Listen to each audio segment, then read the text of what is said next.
नमस्कार। बिहार विधानसभा चुनाव की खबरों में एक बार फिर आपका स्वागत है। आज हम चर्चा करेंगे बिहार विधानसभा चुनाव में एनडीए और महागठबंधन के अलावा जो स्वतंत्र रूप से पार्टियां लड़ रही थी, जिन्हें मैं स्वतंत्र मोर्चा कहता हूं या तीसरा मोर्चा कहता हूं, बिल्कुल धराशायी हो गया है।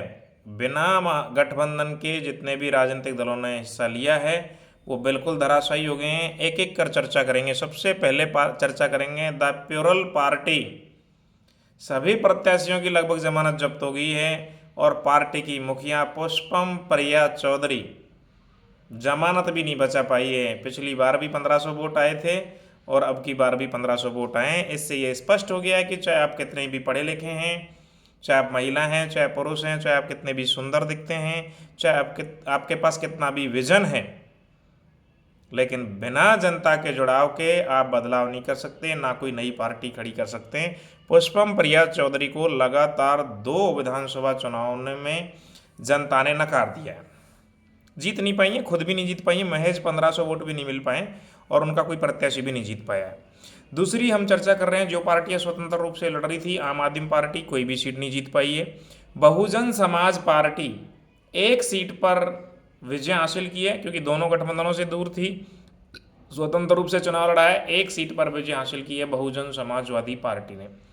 सबसे ज़्यादा सीटें स्वतंत्र रूप से बिना गठबंधन के लड़ने वाली पार्टियों में या तीसरे मोर्चे में जो हासिल की है, जो बड़ा संकेत दे रहा है, AIMIM असदुद्दीन ओवैसी की पार्टी ने 5 सीटों पर जीत दर्ज की है। बहुत बड़ी बात है कि बिहार विधानसभा के चुनाव में बिना किसी गठबंधन के AIMIM ने 5 सीटों पर जीत दर्ज की है।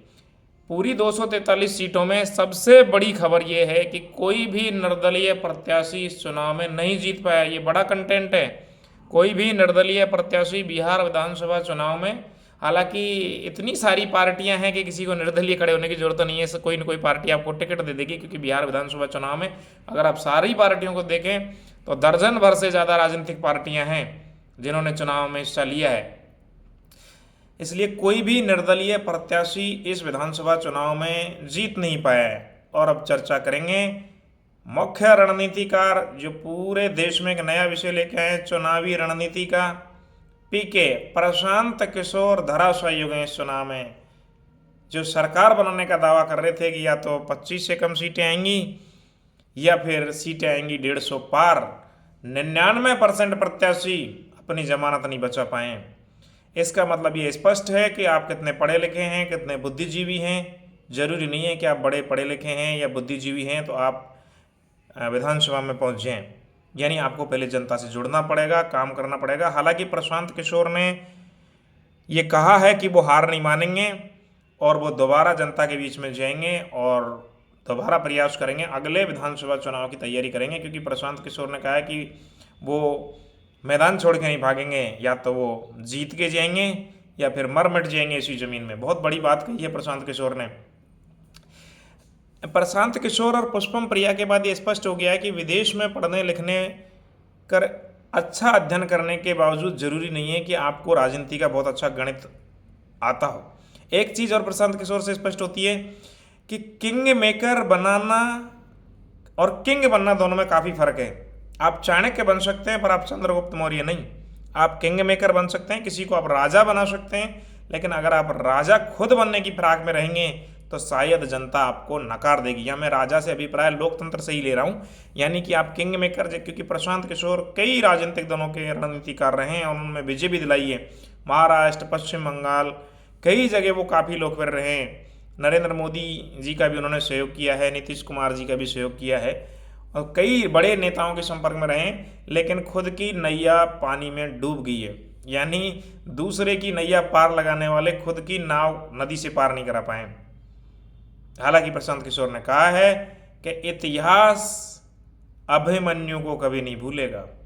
उन्होंने स्पष्ट किया है कि अभिमन्यु को जो कि चक्रव्यूह में मारे गए उनको सब लोग याद करते हैं, लेकिन अभिमन्यु को घेर कर जिन्होंने मारा उनको कोई भी याद नहीं रखता। आज हमने ये चर्चा की है। अगले वीडियो में दूसरी चर्चा करेंगे कि तीसरा मोर्चा यानी NDA नेशनल डेमोक्रेटिक अलायंस और महागठबंधन के अलावा जितनी भी पार्टियां लड़ी हैं स्वतंत्र रूप से तीसरे मोर्चे में, हालांकि उनका स्वयं का कोई मोर्चा नहीं था, पर मैं उन्हें तीसरा मोर्चा इसलिए कह रहा हूं क्योंकि वो दोनों मोर्चे में शामिल नहीं थे, उनमें कोई भी पार्टी सीट नहीं जीत पाई है। केवल 2 पार्टियां सीट जीत पाई हैं। बहुजन समाज पार्टी 1 सीट जीत पाई है और AIMIM असदुद्दीन ओवैसी की पार्टी 5 सीटों पर विजय प्राप्त की है। यानी गठबंधन के अलावा अगर कोई शक्तिशाली राजनीतिक दल बन के उभरा है बिहार में, जो गठबंधनों का हिस्सा भी नहीं है लेकिन फिर भी उन्होंने बहुत मजबूती से अपनी उपस्थिति दर्ज कराई है, तो वो राजनीतिक दल है AIMIM। धन्यवाद।